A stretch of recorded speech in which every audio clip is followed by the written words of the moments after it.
પ્રથમ પૂજનીય દેવ ગજાનન ગણેશજીની પૂજામાં જાસૂદના પુષ્પ અને દુર્વાનું અનેરું મહત્વ છે.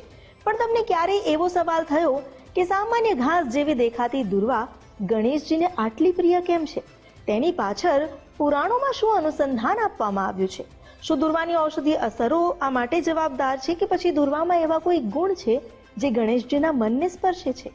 આવું જાણીએ ગણેશજીને દુર્વા કેમ આટલી પ્રિય છે, જ્યોતિષ આચાર્ય ઉર્વિશકુમાર પંડ્યા પાસેથી.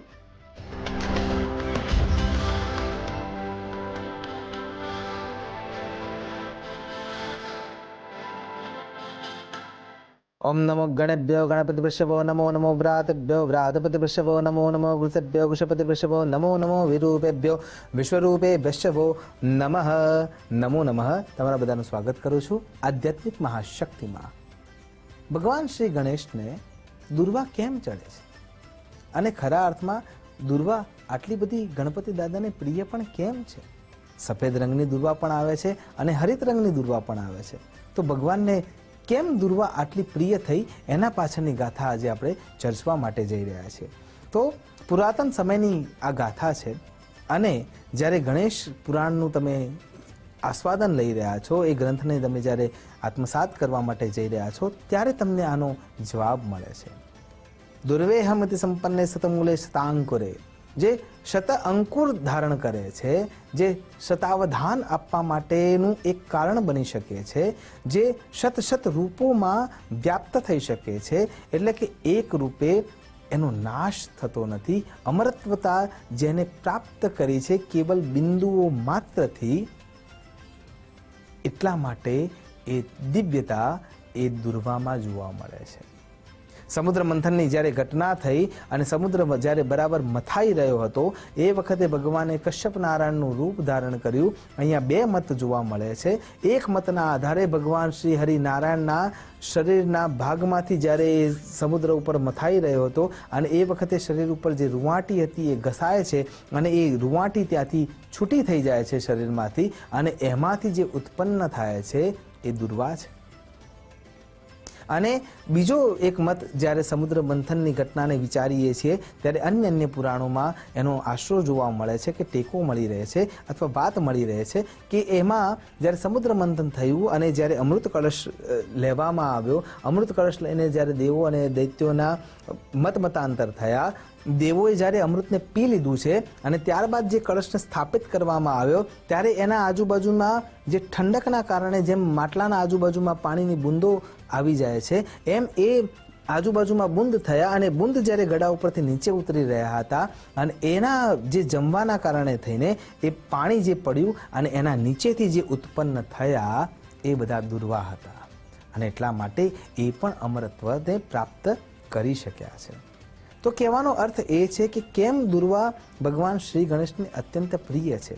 ગણેશ પુરાણના આધારે જ્યારે ચર્ચા કરીએ છીએ ત્યારે ભગવાન સાંબ સદા શિવની તપશ્ચર્યાના પરિપાકના સમયમાં જે શરીરના અંદર કલ્મશતા ઊભી થઈ હતી, એ કલ્મશતાના ભાગમાંથી, પરસ્વેદના ભાગમાંથી એક અગ્નિ પ્રગટ થાય છે અને એમાંથી એક દૈત્ય ઉત્પન્ન થાય છે જેનું નામ છે અનલાસુર.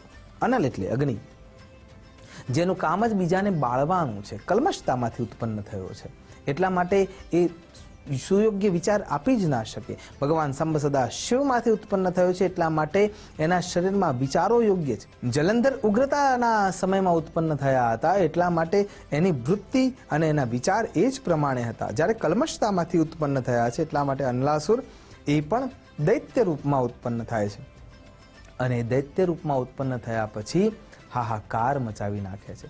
ચારે બાજુ ભગવાન સાંબ સદા શિવની અનુકંપાને છોડીને એ કેવળ પોતાનું સ્વરાજ્ય સ્થાપવા માટે તત્પરતા દાખવે છે અને હાહાકાર મચાવી રહ્યો છે. પણ જ્યારે એની પાપની વૃત્તિ પરાકાષ્ઠાએ પહોંચે છે, ત્યારે ભગવાન એને મેળવેલી શક્તિઓના, વરદાનોની શક્તિઓના કારણથી એને મારવા માટે તત્પર થતા નથી, પણ ગણેશજીને હુકમ કરે છે કે તમારા હાથે એનું મૃત્યુ નક્કી થયેલું છે, તો તમે એનો નાશ કરો. ભગવાન શ્રી ગણેશ એનો નાશ કરવા માટે જાય છે. હજારો વર્ષો સુધી યુદ્ધ ચાલે છે, પણ છતાંય આ દૈત્ય મરતો નથી અને છેલ્લે ભગવાન એને અગ્નિપિંડમાં પરિવર્તિત કરીને પોતાના શરીરમાં મૂકી દે છે અને ઉદરમાં સ્થાપિત કરી દે છે અને શરીરના અંદરની જે ઉદરની જે ગરમી છે એનાથી એ નાશ પામવા લાગે છે. પણ જ્યારે અગ્નિ શરીરમાં ઉતરી છે એનો એ જ્યારે નાશ કરવા માટે જઈ રહ્યા છે અને ત્યારે એનું પ્રદર વધારે પ્રબળ કરે છે અને ભગવાન શ્રી ગણેશના શરીરના અંદર ગરમી ઉત્પન્ન થવા લાગે છે, જ્વર ઉત્પન્ન થવા લાગે છે, બળતરા ઉત્પન્ન થવા લાગે છે અને એ ગરમી પ્રબળ થઈને એમને દુઃખ આપનારી બની રહી છે. આ જે ક્રિયાના અંદર ભગવાન શ્રી ગણેશને તકલીફ પડી રહી છે એ સમયે કશ્યપ મહારાજ ધરો લાવીને એટલે કે દુર્વા લાવીને એની 21 ગાંઠો તૈયાર કરીને અભિમંત્રિત કરે છે અને અભિમંત્રિત કરેલી એ દુર્વા એ ધરો ભગવાન શ્રી ગણેશના મુખમાં અર્પણ કરી દેવામાં આવે છે અને એ જ્યારે ભગવાન શ્રી ગણેશ એને ચાવીને એને શરીરમાં ઉતારે છે અને એ જે રસ અંદરથી ઉત્પન્ન થાય છે જે અમૃતમાંથી ઉત્પન્ન થયેલી હોવાના કારણે થઈ અમૃત તત્વ અંદર પહોંચે છે અને એ જે જ્વર ઉત્પન્ન થયો હતો, રાક્ષસ તો ભગવાનના શરીરની ગરમીના કારણે જ મરી ગયો હતો, પણ એનો નાશ થયા પછીનું જે શરીર હતું જે અનલમાંથી અગ્નિમાંથી બનેલું હતું એટલા માટે એ અનલતા ફેલાઈ ગઈ હતી અને એ જ્યારે રસ શરીરમાં ઉત્પન્ન થયેલી શક્તિને નાશ કરે છે અને એ રસ જેમ જેમ શરીરમાં ભળતો જાય છે એમ એમ ભગવાન શ્રી ગણેશને રાહત મળતી જાય છે અને એ દિવસથી ભગવાન શ્રી ગણેશને દુર્વા અત્યંત પ્રિય છે. દુર્વાના અંદરનો એક શ્રેષ્ઠ ગુણ એ છે કે એ કોઈ પણ પરિસ્થિતિમાં પોતાની જાતને ઢાળી દેવા માટે તૈયાર છે. પ્રચંડ વેગથી આવતું જે વાવાઝોડું છે ને એના માટે સામનો કરવા માટે જે વૃક્ષો અભિમાન લઈને ઊભા છે એ બંનેના ઘર્ષણમાં વૃક્ષોનો નાશ થાય છે, ધરાશાયી થઈ જાય છે અને એ જ જગ્યાએ જ્યારે નાની ધરો જેના મૂળમાં તંતુ જ છે છતાં પણ એ વળી જાય છે, એને શરણાગતિ સ્વીકારી લે છે અને અભિમાનને છોડી દે છે. એટલા માટે થઈને એ ધરો જીવિત રહે છે.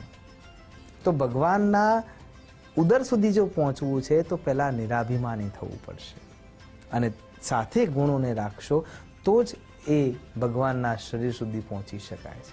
અને એટલા માટે આ જે દુર્વા છે એ પૂજિત છે.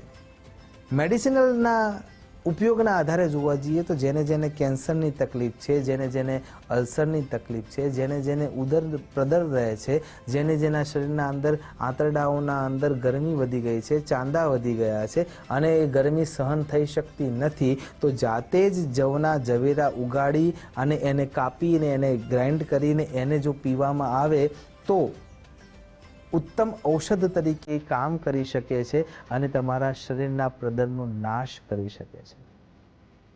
અને વિજ્ઞાને એવું સાબિત કર્યું છે, મેડિકલ સાયન્સે એને સાબિત કર્યું છે, આયુર્વેદ તો સ્પષ્ટ રૂપે એનો ઉલ્લેખ અને એના પ્રયોગો બતાવે છે. અને એટલા માટે દુર્વા ભગવાનને અર્પિત થાય છે. એ જ અભ્યર્થના સાથે નમસ્કાર. અસ્તુ સદા શિવોહમ. નમો નમઃ.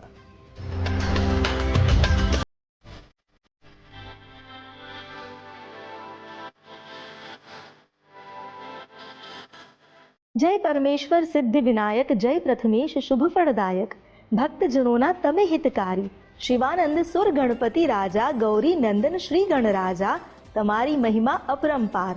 સદા ગણેશજીના આશીષ આપણા પર રહે અને સિદ્ધિ વિનાયકની આશીષથી સિદ્ધિઓ આપણામાં આવે એ જ પ્રાર્થના સાથે હવે કરીએ સમાપન.